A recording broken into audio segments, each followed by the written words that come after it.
Hi there, welcome to Art259. My hope with this video is to get you acclimated to our course, get through the syllabus and kind of talk about where things are, what you need to know, so you can really hit the ground running. You may want to take notes. You could pause the video, go to week 1 here and print the syllabus if that's easier for you. You may want to take note of what maybe time I talk about certain things on the video in case you need to sort of go back. You don't want to have to be like shuffling through the video. So those might be helpful too. All right, so hopefully if you're on the site, you are somewhat familiar with Canvas. If not, Canvas is really easy. It's pretty intuitive. So hopefully this won't be too bad. So here we go. Your number is 2283. You could be 2284. It doesn't matter. It's the same class. This is our homepage for now. This will change. This has through week 5, through our first quiz, and then the day after the first quiz, this will change and it'll have the next set of chapters. Week 1 is just a getting started week. So I want to check onto that module and click there, and there we'll find our welcome video that you're watching, an extra credit bio that is due by the end of the week.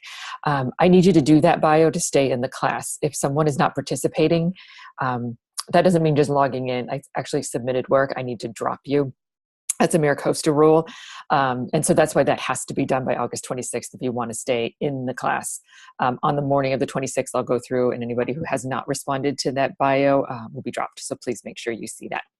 All right, let's click onto the syllabus and see what that says. We'll kind of get the overview, and then we'll look through the course for really the logistics of how to sort of move through the class. Starts with a course description. It says that we're looking at art history, the Western perspective, that's Europe and the United States. We look at art in terms of architecture, painting, sculpture, drawing, printmaking, that sort of thing. Let's see, our materials. Our book is Gardner's Art Through the Ages. There was a picture there. It was our picture for week 1. It's a lot to get wrong on the book because it's the Western perspective, volume 2, and the 14th edition. It's a pretty old edition. We like to kind of keep old editions around because it's much cheaper for you all. And it's very reasonable if you rent it. So please look into the renting option. Let's see, requirements and grading. Pretty much every week looks exactly the same, unless it's a quiz week, and all the quiz weeks look the same. I like to keep things on a nice regular schedule so that you don't miss due dates. There's about 11 chapters that we cover, so there are 11 journals. 11 journals worth 10 points each is 110 points of your grade. Homework assignments. There are also 11 homework assignments, one to go with each chapter that we cover. Those are worth 25 points each. Those are like a solid paragraph sort of essay. After that, there are 3 quiz forums. Those are before the 3 regular chapter tests where you contribute to a forum so that we can sort of learn from each other. After that, there are 3 regular quizzes, 20 multiple choice questions that are worth 3 points each, and then 2 longer essays that are worth 20 points each make up those quizzes. After that, there's a term paper. It's a daunting 4 pages, so not too bad. That's 100 points. And then the final quiz, it's cumulative. It covers the whole semester, but there's a nice study guide that you should be, if you kind of fill that out and you've been paying attention along the way, taking notes, you'll be in good shape for that. So it's a 930 point, really odd number scale. And then here is your breakdown. I go by points and not really percentages. So you always want to use the grades tab over here and checking your grades, making sure that I'm receiving your work, reading my comments through the grades tab. And then you're going to take the number that is tabulated through Moodle, and through Canvas, and you're going to take it to this scale here. So don't worry about the percentage that Canvas says you had. Worry about the total. You're just looking for the number, and you're going to take it here to the syllabus to figure out your grade. After that, it has the class schedule. You probably won't be opening the syllabus to see this because you're going to get reminders. And all of these due dates are already in Canvas. But every week you're doing a journal and a homework, and then a journal and a homework, and a journal and a homework until you take the quiz. And then you do a study form and the quiz. So you pretty much have 2 things due every week. The journals are due on Wednesdays before midnight of that week, and the homework is due Sunday before midnight of that week. You are always welcome to work ahead. You just can't work behind. Study forums, so if it's a quiz week, study forums are due Wednesday and the quiz is due Sunday. So it's always a Wednesday, Sunday, Wednesday, Sunday. So hopefully that'll help us from missing due dates if we do this very sort of methodically. Everything sort of changes when you get to the end, when the paper's due. Of course, you don't have a Wednesday due date that week. And then the final quiz, I think that's like a Thursday. So your final comes up a little bit sort of earlier there. Late work, let's talk about late work. If you have something come up and you need to do a late journal or a late homework, that's a 20% deduction. You don't have to tell me, you don't have to tell me what's going on in your, just turn it in late, and it's a 20% deduction. So it's not the end of the world, but you don't want to make this a practice. Here's the exception. You can only, I only accept late works up until the day of the exam. So we have, let's say, 4 chapters and then an exam. You can turn in that late work for those first 4 chapters for a 20% deduction up until the day of that first quiz, and then no more late work. And the same thing works for the second quiz. You can turn up things late for that second section up till quiz 2, until quiz 2 is passed, and then no more late work. So this will sort of keep you on track. There are no late quizzes and there are no late study forums, because study forums we're kind of learning from each other. So if you're, a couple days behind on that, that doesn't really make sense. So late work, 20% deduction, just as long as we haven't taken the quiz for that particular late assignment you would like to turn in. Your drop deadline without a W is September 2nd.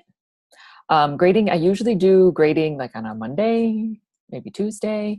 I sit down and do everybody's grading all at the same time.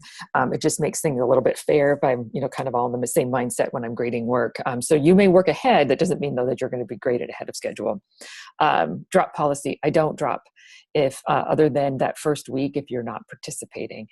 So please make sure that if you need to drop, that you drop yourself.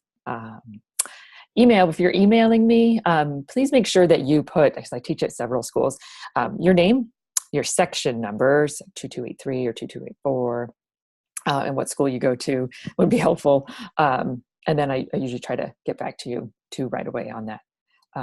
Incomplete, this don't usually happen to all that often, only in like dire emergencies. Academic dishonesty, unfortunately, really needs to be talked about. The favorite way for an online class to be academically dishonest is plagiarism. You throw a question into Google and you copy paste. The textbook copy paste, that's another one.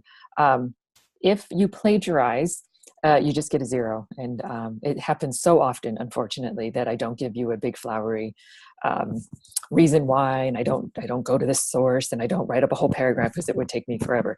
If you decide to plagiarize, that's on you. You get caught, you get a 0. If you plagiarize, especially during the test, that's 100 points. It's hard to come back from that. Once you've plagiarized, I'm not going to go back and regrade something new for you. Like if you want to correct it, that you kind of had your chance. So cheating of any kind, it just ends up in a 0. So please be careful of that. You can get a far way through a course and then plagiarize and lose so many points that you cannot recover. The way to always protect yourself is to check ahead with me and say, I took this from this source. How do I protect myself from being accused of plagiarism? You can always just throw quote marks around things that you would like to use. If you're paraphrasing, always, when in doubt, cite. Even if it's not a correct citing job, maybe you've done a shorthand of it, that's okay. I'm not going to grade you on how well you cited, only if you've given it the old college try and made sure that you're not taking somebody else's work.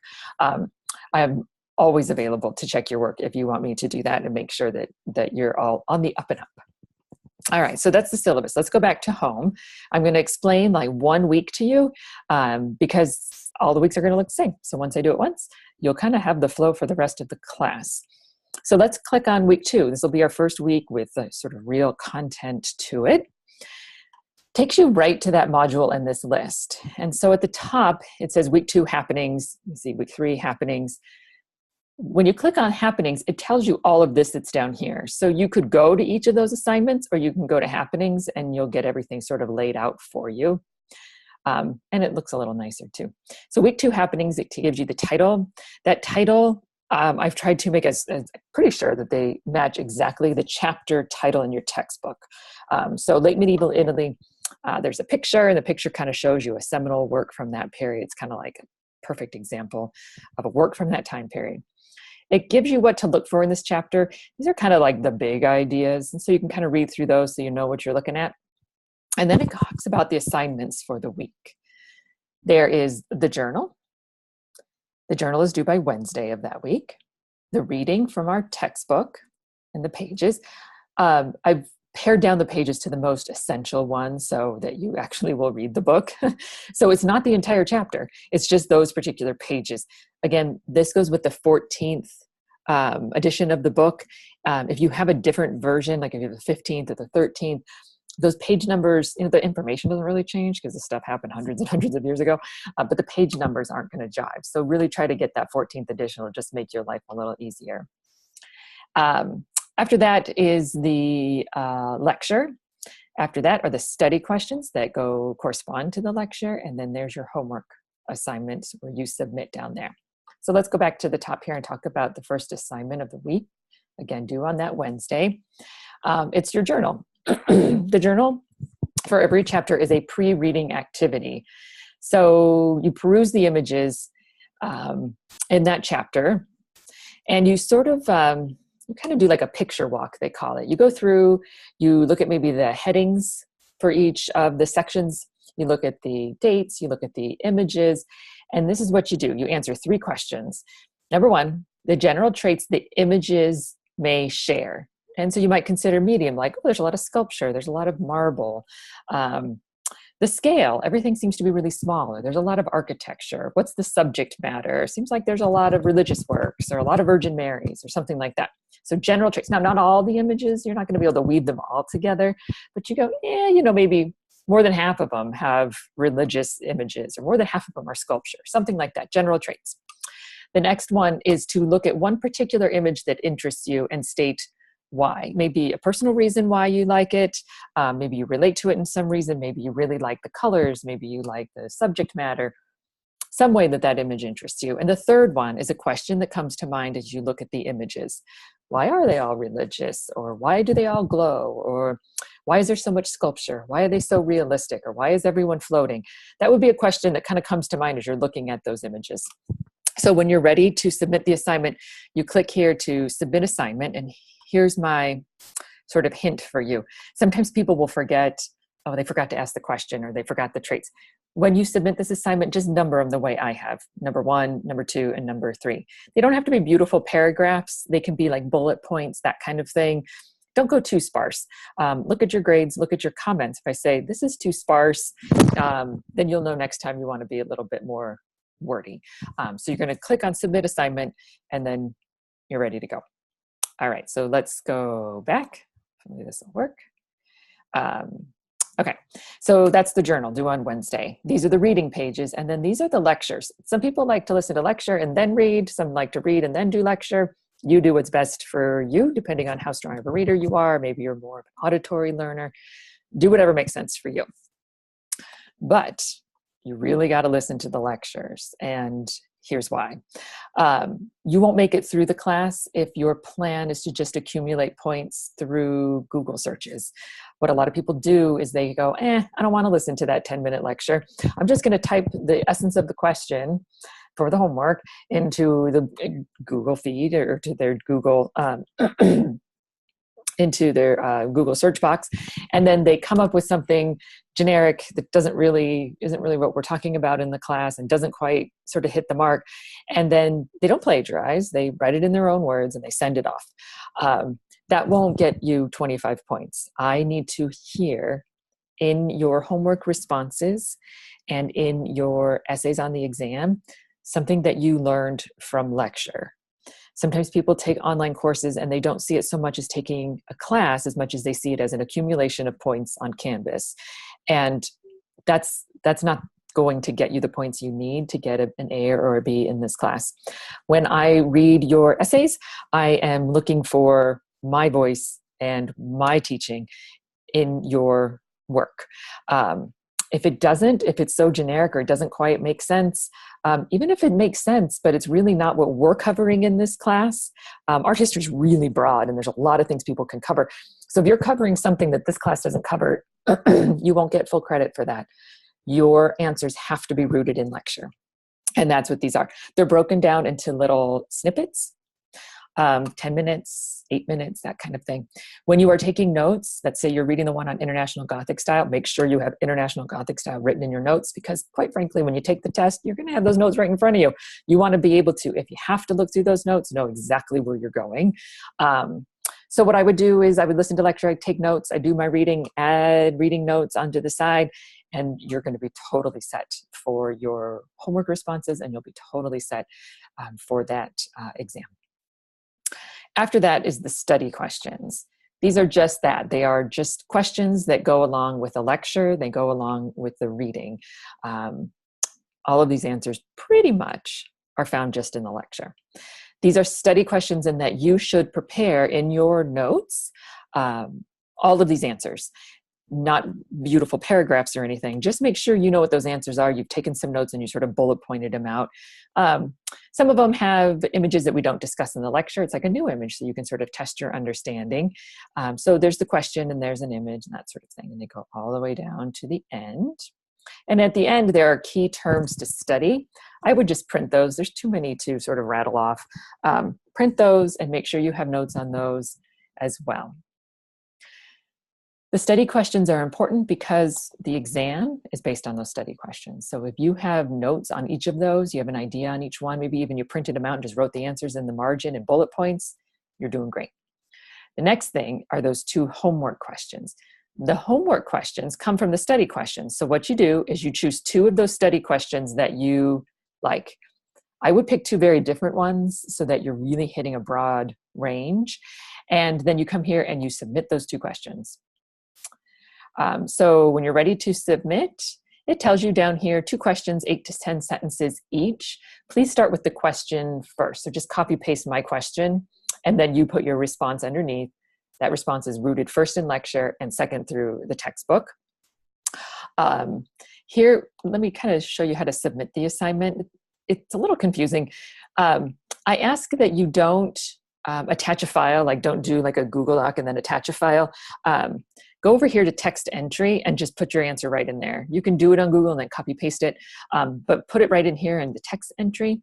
The file upload is that sometimes you might have a question that says, you know, find an image that shows, you know, that's a good example of this time period. I'll ask you to attach an image, and that's what that is for. But for your written response, your 8 to 10 sentence response, that goes here with the text entry. And that's a 25-point assignment. I'm going to leave that. Let's go back. So those are our happenings. So let's see. Let's go back to our homepage so we can sort of talk about how this goes. So this will be your week 2, week 3, week 4, and then down here we get to quiz time. That week, you have the study forum, and then you have the quiz. So this is Wednesday, and this is Sunday, that typical Wednesday, Sunday due date. And then for that quiz forum, the study forum, everybody's sort of reading your responses. You can respond to each other. Here's what you do. Here are the chapters that we're covering: late medieval Italy, late medieval and early Ren in the North, and then the Renaissance and Quattrocento Italy. Those are those 3 chapters. And you choose one of the following. You either do 5 terms and definitions, or you attach an image from the chapter in textbook or lecture, and then you talk about the traits that make it part of that particular time period, and then that reply goes down here. And then you can sort of teach each other, and you can sort of share your notes with other people in that way. So these sort of goes along like this until we get to the end of the semester. You will get weekly like canned reminders from Canvas, and then I'll also send you a weekly email with little hints and things like that that you may want to heed. Make sure you read those and make sure that you're keeping up on your points. The last thing I really want to talk about is your final paper. Comes in week 16, so you may want to revisit this video later when it comes to the final paper. You have 3 choices. So, you know, if you want to do this paper early, let's say you want to do it mid-semester, you know, maybe over Thanksgiving break, you could choose one that is covered earlier in the semester and get it done. You just want to make sure we've covered the exam for that. You make sure you've seen the whole sort of gamut of that chapter. and where it sort of goes to before you attempt to do the paper. But the paper is not due to December 9th. When you click on Final Paper, gives you sort of all of your instructions. It's a 4-page, double-spaced paper. You need to write all 4 pages if you want to be up for the 100 points. If you write a 3-page paper, then you're up for 75 points because you've only done 75% of the work. You do an introductory paragraph, and it gives you some ideas of what can go there. And then you address the images. I've already chosen the images for you. So you look at those images, and then you talk about each one. How is it part of that particular time period? And then you have a conclusion. And here are some ideas for your work cited. There is no shame in citing. There's no shame in using an outside source. There is shame in plagiarism. So please make sure that that is not you. If you want me to read your paper ahead of time, I would be more than happy to give you some sort of hints and sort of, add some terminology here. Let's move this paragraph around. I would be more than happy to do that. So let's look at those images and see what your choices are. So those are sort of your general instructions, but then here are the choices. I'll just click on one of them. This is the early to high Renaissance paper, and then it gives you the image that I want you, the first image. There's the picture. There's the site for the picture, the artist, the title, and where it's located in the year. And then here are some questions that kind of will help you make sure you don't forget anything. It's still a formal paper. You don't just write out paragraphs on each one. You still want to formulate a 4-page paper. But this will just kind of make sure you didn't drop anything in your discussion. You address all 4. There's 4 images. And so you address all of those in your 4-page paper. So it ends up being about a page per image, probably less when you factor in the opener and the closer. And I'll give you, definitely come back to this video when you're ready for the paper to get this overview again, but I'll send you some hints right before the paper is due. All right, let's see if there's anything else I need to cover. I think that's about it. I hope this was helpful. There's an extra credit assignment going to the San Diego Museum of Art. That's not due till the end of the semester. So if you're ever down there in Balboa Park, that's a beautiful museum. I think it's free too. So there's some instructions there if you want to do a little extra credit. It's a 10-point assignment. So hopefully this was helpful to you. Hopefully you've got some ideas. Please keep in touch with me throughout the semester. Email is probably the easiest way.